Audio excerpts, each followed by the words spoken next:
Welcome to movie review with வரன். So இன்றைக்கி நம்ம டிராகன் படத்தோட ரிவ்யூ தான் நம்ம பார்க்க போகிறோம். இந்த படத்தோட ட்ரெய்லர் வந்ததுக்கப்புறம் இந்த படம் டான் 2 மாதிரி இருக்க போது, இந்த படம் ரொம்ப கிரிஞ்சாக இருக்குது, இப்படி ஏகப்பட்ட விமர்சனங்கள் வந்துச்சு. அதை தாண்டி இன்றைக்கி இந்த படம் ரிலீஸ் ஆகிருக்கு. இந்த படம் எப்படி இருக்குது அப்படின்றத தெரிஞ்சுக்கலாம். வாங்க வீடியோக்குள்ளே போகலாம். டிராகன் படத்தோட கதையை பற்றி பார்த்தோன்னா, இந்த மாதிரி கதை வந்து தமிழ் சினிமாவில் ஏகப்பட்ட கதைகள் வந்துருச்சு. அதாவது ஒரு ஹீரோ இருப்பார், அவர் வந்து வெட்டியாக இருப்பார், தம் அடிப்பார், தண்ணி அடிப்பார், கூட 4 பசங்களை சுற்றிக்கிட்டு வெட்டியாக சுற்றிக்கிட்டு இருப்பார். அவரும் ஒரு பொண்ணை வறுத்து லவ் பண்ணுவார். அந்த பொண்ணும் வெட்டியாக இருக்கிற ஒரு ஹீரோவை லவ் பண்ணும். அதுக்கப்புறம் வந்து அவங்க காதலை ஏற்றுக்காத ஒரு அப்பா இருப்பார். அவர் கூட பிரச்சனை வரும், அவர் கூட சண்டை போடுவார், அவர் கூட ஜெயிப்பார், அந்த பொண்ணையும் கல்யாணம் பண்ணிப்பார். இதுதான் காலங்காலமாக தமிழ் சினிமா வந்து சொல்லிட்டு வர ஒரு ஹீரோவோட கதை. இந்த மாதிரி ஒரு கதையை தான் அஸ்வத் மாரிமுத்தும் கையில் எடுத்திருக்கிறாரு. ஒரு ஹீரோ காலேஜில் படிக்காமல் போகிரித்தனம் ரவுடித்தனம் பண்ணிக்கிட்டு சுற்றிட்டு இருக்காரு. அவருக்கும் ஒரு ரிலேஷன்ஷிப் இருக்குது. இதெல்லாம் கெத்துன்னு நினச்சி சுற்றிக்கிட்டு 48 அரியரோட வெளியே போகிறாரு. வெளியே போனதுக்கப்புறமும் தன்னோட நண்பர்களோட காசில் தண்ணி அடிக்கிறாரு, தம் அடிக்கிறாரு, காதலியோட காசில் சாப்பிட்றாரு, அப்பா அம்மாவை ஏமாத்துறாரு. இப்படிப்பட்ட ஒரு ஹீரோ, இதுதான் கெத்து அப்படின்னு நினச்சிக்கிட்டு இருக்கிற ஒரு ஹீரோவோட வாழ்க்கை ரியாலிட்டியில் என்னவாக இருக்குது, ரியாலிட்டியில் எப்படி அவர் ஃபேஸ் பண்ணுறாரு அப்படிங்கிறத சினிமா தளத்தோட சொல்லியிருக்கிறாங்க இந்த படம். இவ்வளோ நாளாக வந்து நம்ம பார்த்த தமிழ் படங்கள் எல்லாமே பார்த்தீங்கன்னா வெட்டியாக சுற்றிட்டு இருக்க ஒரு ஹீரோ எப்படி சக்ஸஸ்ஃபுல்லாக ஜெயிக்கிறாரு அப்படிங்கிறத நம்ம வந்து நிறைய கதைகள் பார்த்துருப்போம். ஆனால் இங்கே ரியாலிட்டியில் இன்ஜினியரிங் படிச்சுட்டோ இல்லை படிச்சுட்டு வெளியே போனால் ஒரு நாய் கூட மதிக்காது அப்படிங்கிற ஒரு சிங்கிள் லைனை வச்சுக்கிட்டு ஒரு பெரிய படத்தை வந்து நல்ல காமெடியாகவும் நமக்கு காமிச்சிருக்காங்க. அதாவது மீசை முறுக்கு படத்தில் பார்த்தீங்கன்னா ஒரு சீன் ஒன்று வந்திருக்கும்.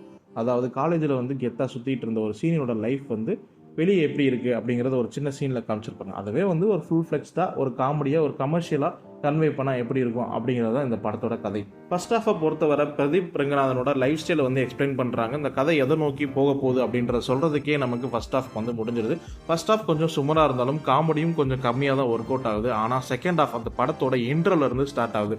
ஸோ இன்டர்வலில் பிரதீப் ரங்கநாதனுக்கும் மிக்ஷனுக்கும் நடக்கிற அந்த கான்வர்சேஷனும் அந்த ட்விஸ்ட்டும் இந்த படத்தோட செகண்ட் ஹாஃபை எலிவேட் பண்ணி கொண்டு போகுது. செகண்ட் ஹாஃபை பொறுத்தளவு பார்த்தீங்கன்னா நம்மளை காமெடியில் மிதக்க வச்சிருக்காங்க தான் நம்ம சொல்லணும். பிரதீப் ரங்கநாதன் லவ் டுடேல என்ன மாதிரி ஒரு எக்ஸ்பிரஷனை கொடுத்தாரோ அதே மாதிரியான எக்ஸ்பிரஷன் இங்கேயும் கொடுக்குறாரு. அவர் மாட்டிக்கிட்டு தவிக்கிற ஹீரோயின் கிட்டையும் சரி, மிக்சின் கிட்டையும் சரி, அந்த காலேஜில் ஒரு மாட்டிக்கிட்டு தவிக்கிற அந்த சூழல் எல்லாமே வந்து ரொம்ப அற்புதமாகவே எக்ஸ்பிரஸ் பண்ணியிருக்கிறாரு. அது நமக்கு விழுந்து சிரிக்க வைக்குது.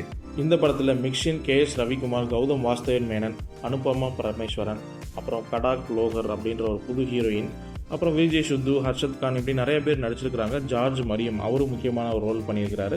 ஸோ இந்த மாதிரி நிறைய பேர் நடிச்சிருந்தாலும் நம்மளை வந்து நடிப்பில் ரொம்ப இம்ப்ரெஸ் பண்ணுறாரு பிரதீப் ரங்கநாதன்.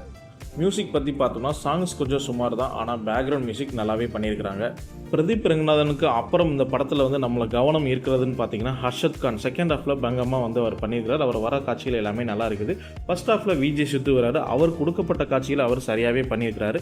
மிக்ஷின் அவரோட நடிப்பும் பாராட்டக்கூடியது. அவர் கொடுத்த கதாபாத்திரத்தை சரியாகவே செஞ்சுருக்கிறாரு.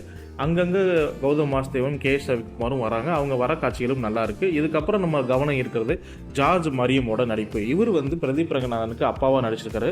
அவர் பேசுகிற வசனங்கள், கிளைமேக்ஸில் அவர் சொல்கிற விஷயங்கள் எல்லாமே வந்து நல்லாவே இருக்குது, ரொம்ப ரசிக்க முடியா இருக்குது.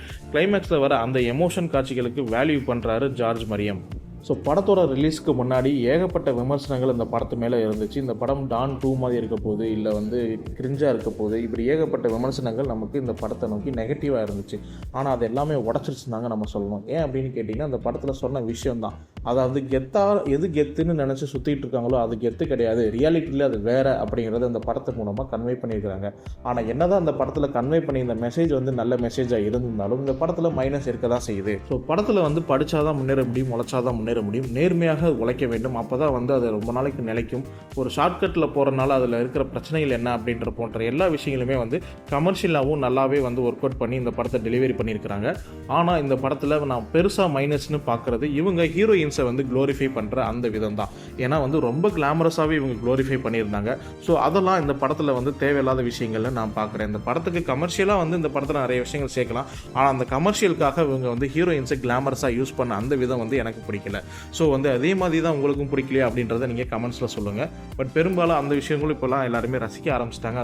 அது தவறான விஷயம்னு நான் நினைக்கிறேன். கமர்ஷியலாக இந்த படம் கண்டிப்பாக சக்ஸஸ் ஆக போகுது. இந்த ரிவ்யூ உங்களுக்கு பிடிச்சிருந்தா கீழே லைக் பண்ணுங்கள், கமெண்ட் பண்ணுங்கள், ஷேர் பண்ணுங்கள். இதே மாதிரி நல்ல படங்களுடன் உங்களை நான் வந்து சந்திக்கிறேன். டாடா, பாய்.